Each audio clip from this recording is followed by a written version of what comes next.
여러분은 지금 참여미디어연구소 박민 소장이 진행하는 사람과 사람을 듣고 계십니다. 네, 이 시간 21대 국회의원 당선자들 만나보고 있는데요. 오늘은 익산시갑 선거구 더불어민주당 김수흥 당선인 만나보겠습니다. 어서 오세요.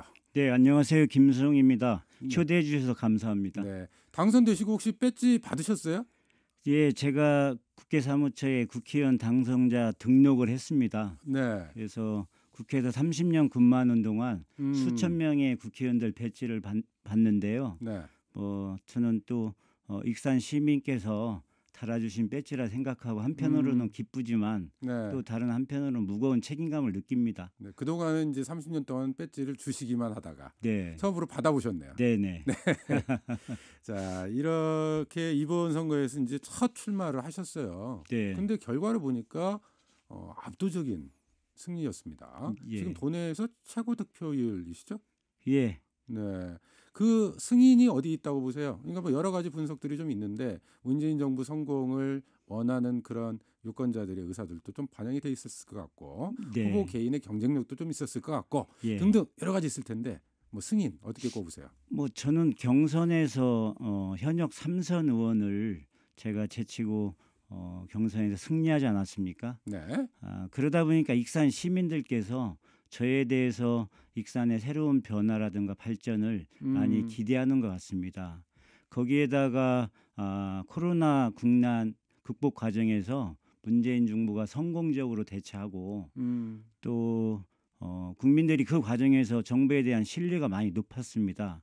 그리고 한편으로 또 정권 재창출에 대한 기대감도 크고 네. 이런 요인들이 많아서 저에 대한 전폭적인 지지였지 저 개인에 대한 비중보다는 그런 데 더 많지 않았나 이런 생각을 네. 합니다. 그래도 새 인물 새 정치에 대한 기대가 일정하게 좀 반영된 결과가 아닐까 이런 말씀이세요. 네. 그렇게 생각해 주시면 네. 감사합니다. 알겠습니다. 선거를 전후로 해서 어쨌든 익산 시민들 많이 좀 구석구석에서 만나 보셨잖아요. 네네. 네. 주로 현장에서는 어떤 얘기들 하시던가요? 제가 익산에 내려온 지 한 8개월 정도 됐는데요. 처음에 시민들은 정치에 대한 불신이 많았습니다. 국회 제발 싸움박질 좀 하지 말아라. 그리고 여러 가지 막말이라든지 문재인 정부에 대한 어떤 비난 이런 것들을 익산 시민들이 가장 싫어하시더라고. 네. 그러면서 저한테도 국회의원이 되면 제발 싸우지 좀 말라. 싸우지 마라. 네, 네. 그게 첫 번째 시민들의 얘기였고요. 두 번째는 익산이 지금 인구가 급격히 감소되니까 그렇죠. 먹고 30만 사는 년 문제 통계됐죠. 좀 잘 네. 해결해 달라. 이런 얘기들이 가장 많았습니다. 먹고 사는 문제 해결해 달라. 네. 싸우지 마라. 예. 네. 사실은 정치가 음. 근본적으로는 먹고 사는 문제를 해결하는 것입니다. 알겠습니다. 자, 국회 사무처에서 30여 년 동안 그러니까 국회 사무처에서만 계셨어요. 예, 예. 30년을? 예. 네. 30년 동안 공직 생활 하시고 이제 국회의원에 출마해야 되겠다 이렇게 이제 생각을 예. 언제부터 가지신 거예요? 제가 국회에 입문한 지가 30년 되고 국회의원들을 쭉 지켜봤지 않습니까? 네. 또 그분들이 하는 역할이나 책임도 다 지켜보고 또 그런 과정에서 제가 호남 출신으로서 국회에서 공무원으로서는 최고의 직인 사무차장까지 이렇게 오르게 됐어요. 그러다 보니까 저를 만나는 여러 정치인이나 지역 주민들 아니면 익산 시민들이 네. 그동안 국가를 위해서 이렇게 많은 공헌을 했으면 이제 그동안의 경험과 그런 어떤 실력을 가지고 익산을 위해서 한번 헌신해 봐라 이런 네. 주문이 많았어요. 잘 아시겠지만 4년 전에도 익산시장 출마설이 있고 그러지 않았습니까? 네. 그런데 4년이 지나고 나니까 또 국회의원에 이렇게 도전하게 됐는데 그게 다 운명인 것 같습니다. 네. 그러면 비교적 최근에 국회의원 출마 결심은 좀 하신 거예요? 예, 그건 예, 아니고, 네. 그렇게 오래되지는 않았습니다. 오래되지는 않으시고. 네네. 네. 그러니까 평소에도 이 주변 지인으로부터 권유는 좀 많이 받으셨고. 그렇죠. 네. 네. 그런 것들이 이제 누적이 되면서 네. 결국 이번 총선에 출마하시게 됐는데 어쨌든 국회 사무처에 계셔서 의정 활동에 대해서는 누구보다 빠삭하실 것 같고요. 네. 네. 다른 한편으로는 뭐랄까요? 이렇게 중앙 정치 무대에서 바라봤을 때 지역 정치에 대한 아쉬움이랄까 네. 이런 것들도 좀 있으셨을 것 같아요. 네. 뭐 도정을 포함해서 예, 예. 좀 어떤 느낌 가지고 계셨어요? 뭐 전북은 너무 지나치게 새만금에 올인한다는 생각을 참 많이 했습니다. 모든 이슈가 새만금으로 예, 예. 쏠리더라.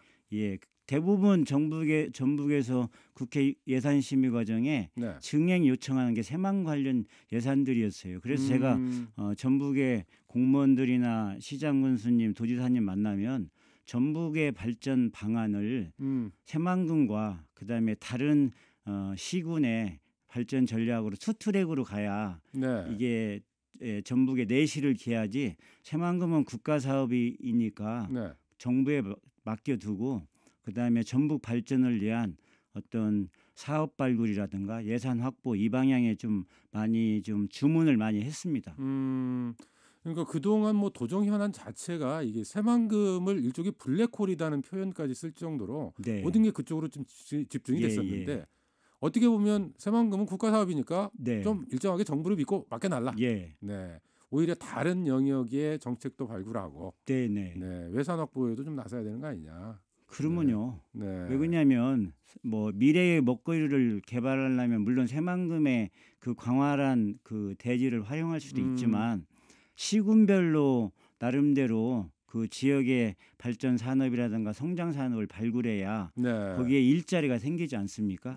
거기서 생산이 생겨야 고용이 늘고 그래서 네. 그런 방향으로 많이 주문해서 요즘은 새만금과 별도로 그렇게 국회라든가 정부 상대로 사업 발굴도 하고 예산을 따는 것으로 그렇게 알고 있습니다. 네, 사실은 좀 다소 그 새만금과 관련해서 좀 그렇게 새만금에만 올인하지 마라 이런 말씀을 직접 하시는 민주당 의원이 사실상 처음이신 것 같아요. 예, 저는 그게 네. 맞다고 봅니다. 그러니까 민주당으로서는 어쨌든 지금까지 전체 뭐 정부 차원의 계획도 계획입니다만 예, 전북 도정과 좀 방향을 맞춰가는 쪽으로 그동안 행보를 좀 해오셨거든요. 예, 예. 네. 그러나 분명히 이야기할 건 새만금 예. 이외.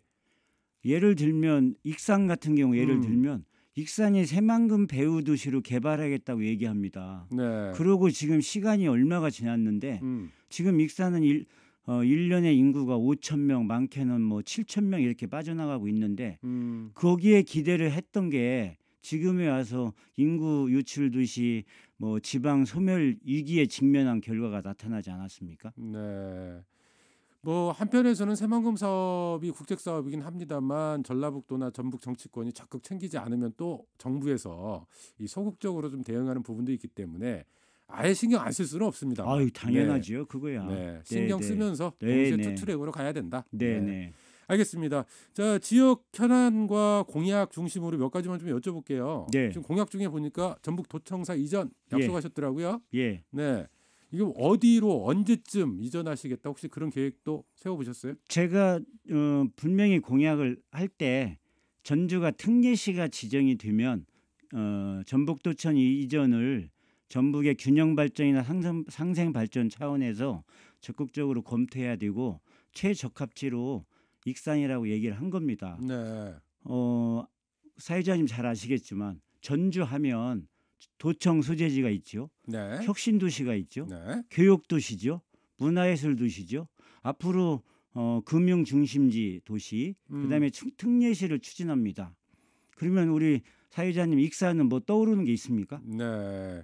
낙후된 많은 도시, 것들이 없어졌죠. 예, 사실 낙후된 익산에서. 도시, 떠나는 네. 도시, 소멸 위기에 직면한 도시 이렇게 돼가고 있고요. 음. 올해만도 월 700명씩 인구가 유출되고 있습니다. 이런 상황에서 전라북도의 균형 발전 차원 또 상생 발전이라면 익산이 호남의 3대 도시입니다. 네. 뭔가 전북에서도 익산을 위한 어떤 대책 마련, 또 익산을 위한 어떤 예산 지원, 뭐 방안이 나와야 됩니다. 네. 그런 측면에서 저는 좋은 대안을 제시했다고 생각하고 만약에 특례시가 지정이 안 되면 네. 전북도청 이청사를 익산으로 이전해야 합니다. 네. 그것도 왜 그러냐면 예를 들어 익산역 앞에가 지금 구도심이 워낙 낙후됐잖아요. 네. 거기에 버젓한 전북도청 이청사가 세워져 있으면 뭐 기업이나 학생들이나 관광객이 와서 보고 익산이 성장을 뭐 이렇게 뭐 모색하는 도시구나. 그다음에 익산이 전망이 있는 도시구나. 이렇게 희망을 가질 수 있지 않겠습니까? 그런 점에서 저는 전북 도청이나 전북 도민들에게 좋은 어떤 약속을 드렸고 앞으로 협력해서 잘 추진하겠습니다. 지역 내에서도 균형 발전이 필요하다. 14개 시군이 골고루 발전할 수 있는 이런 전략이 필요하다. 이런 제언이세요. 물론 익산시 입장에서는 도청사가 이전에 오면 또 만약에 그렇지 않더라도 이청사라도 유치한다면 좋겠습니다만 그게 군산이나 남원이나 다른 시군도 있거든요. 그러니까 익산으로 좀 올 수 있게 하기 위한 혹시 전략이나 좀 이런 것들도 좀 갖고 계세요? 전략은 군산은 현대조선소 제가동이 제가 볼 때 그 전북 도민들 또 전북 도의 정치인들이 힘을 모아서 거기에 힘을 실어주는 게 제일 중요합니다. 그쪽으로 가는 게 낫다. 전북 뭐 현대조선소 제가동 익산은 교통의 요지입니다. 그리고 왜 이청사가 필요하냐면요. 익산 국토지방관리청이 익산에 있습니다. 국토지방관리청이. 그러면 건설교통국 예를 들어 전북 도청 내 건설교통국과 업무 연관이 많습니다. 그다음에 익산에 국가식품 클러스터 있잖아요. 전북도 내에 농림축산식품국 얼마나 업무적으로 유기적으로 잘할 수 있습니까? 이런 측면에서 제가 제안한 게 매우 합리적이고 또 교통의 예지고 호남의 3대 도시의 명성을 찾아야 되기 때문에 저는 익산이 최적합지라고 봅니다. 말씀 들어보니까 고민을 상당히 많이 하신 것 같네요. 제가 이거 좋은 의견을 낸 거고요. 알겠습니다. 전북의 균형 발전에 많은 도움이 될 겁니다. 근데 이 도청사 이전이 되려면 이제 앞서 전주시가 특례시로 지정이 되는 걸 전제 조건으로 한다 이런 말씀을 하셨는데 전체가 가려면요. 근데 전주시가 특례시가 좀 될까요? 어떻게 보세요? 저는 전주의 이번에 당선자분들께서도 특례시 지정을 적극적으로 추진한다고 공약으로 내걸은 분들이 있는 걸로 알고 있습니다. 아니 노무현 대통령이 수도를 옮긴다 할 때 얼마나 많은 분들이 비난하고 그다음에 불가능하다고 했습니까? 어렵다고 했는데 행정수도를 세종으로 옮기고 그다음에 혁신도시를 10개 만들어 놓으니까 그나마 전국의 균형 발전이라든가 지역 인재 양성에 많은 도움이 됐지 않습니까? 저는 전주 특례시 지정이요 충분히 가능하고 저도 국회의원의 한 사람으로서 적극적으로 힘을 모으겠습니다. 지금 민주당 내에서 일선 시군 관계자들이나 이 좀 정치인들, 국회의원 당선자들 이분들도 그 특례시 지정, 전주시 특례시 지정에 대해서는 다 동의를 하시나요? 입장이 똑같습니까? 제가 그것까지는 확인을 못했습니다. 추가 확인을 해봐야 되고. 저는 이제 일부에서 또 특례군 지정을 요청하는 목소리들이 있어요. 근데 이게 특례시하고 약간 상충하는 부분들이 있거든요. 이해관계가 서로 이제 경합하는 부분이 있을 수 있어서 이제 질문을 좀 드려봤던 거고. 정치라는 게 그 이해관계를 조정하고 그게 방향성 있게 가는 게 정치이기 때문에 충분히 협력하고 협의를 해야죠. 일단 전북 지역에서부터 단일한 목소리를 내는 것 이건 반드시 필요해 보이네요. 자, 공공기관 유치에 대해서도 약속을 하셨어요. 지금 익산 지역 을지역구의 한병도 당선인 같은 경우에 익산에 특화된 공공기관 유치가 필요하다 이런 이야기들 좀 하시던데 김승웅 당선인은 역시 뭐 거기에 대해서는 같은 뜻이시죠? 제가 작년 9월에 기자회견하면서 제가 제일 처음으로 유수의 공공기관을 유치해야 된다고 제가 그렇게 얘기를 한 것 같습니다. 왜 그러냐면 그렇게 돼야 전북에 있는 분들한테 양질의 일자리를 제공하고 또 그분들이 그 공공기관과 함께 지역 발전에 기여하는 게 크기 때문에 제2차 공공기관 이전 시에 전북 내에서도 각 지역별로 공공기관을 유치하려고 많은 경쟁을 하게 될 겁니다.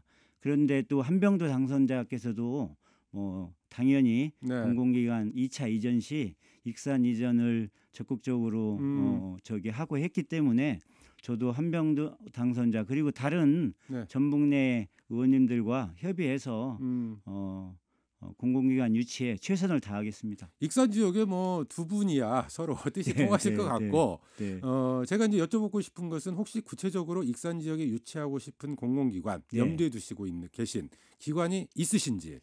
그걸 여기서 뭐 개개의 공공기관을 네. 얘기할 수도 있지만요. 잘 아시겠지만 공공기관을 이전하려면 여러 가지 절차가 필요합니다. 대상 기관이 어디냐. 네. 그다음에 이 대상 기관을 상대로 이전 여부에 대한 또 여론 뭐 어떻게 보면 설문조사도 하고 네. 그다음 희망지도 파악하게 되고 그다음에 이전 지역을 전국 단위로 이렇게 선정하게 되는데 그러한 2차 계획이 발표가 나고 그 절차가 구체적으로 네. 진행이 될 때 저희가 대상 기관이 선정되고 나서 그러고 나서 어느 기관을 가져오느냐에 최선을 다하고 거기에 힘을 모으는 게 맞지. 네. 지금 어느 공공기관을 내가 가져오겠다 하는 것은 희망사항일 뿐 그때 가서 최선을 다해서 저도 힘을 모으겠습니다. 네. 아니 뭐 그건 당연한 말씀이시고요. 네. 근데 이제 어느 정도 이전 후보 기관들은 좀 그 윤곽이 드러나지 않나요? 아직 안 아직 나옵니다. 전혀 안 나왔습니까? 예, 안 나옵니다. 네. 근데 뭐 저도 많은 분들이 얘기하는데 뭐 철도공사나 이런 것은 지금 대전에 있지 않습니까? 네. 철도시설공단. 익산이 교통의 요지이기 때문에 철도 공사와 관련된 뭐 산하기 그 밑에 있는 그 교통안전공단 아닙니다. 뭐 이렇게 그 여러 개 5개 기관이 있습니다. 네. 뭐 그런 기관들을 우선적으로 얘기하는 경우도 있는데 추후에 저도 충분히 저희 코레일 뭐 유통이라든지 네, 코레일 네. 네트워크스 관련해서 좋은 기관들이 많이 있습니다. 안 그래도 뭐 한병도 당선인은 교통이나 환경 부분과 관련된 기관 이런 부분들을 좀 염두에 두고 있다 이런 이야기를 하시더라고요. 네. 네. 어쨌든 좋습니다, 두 분이 그것도. 잘 상의하시고 네. 또 지역사회와 함께 논의를 하셔야겠죠. 네.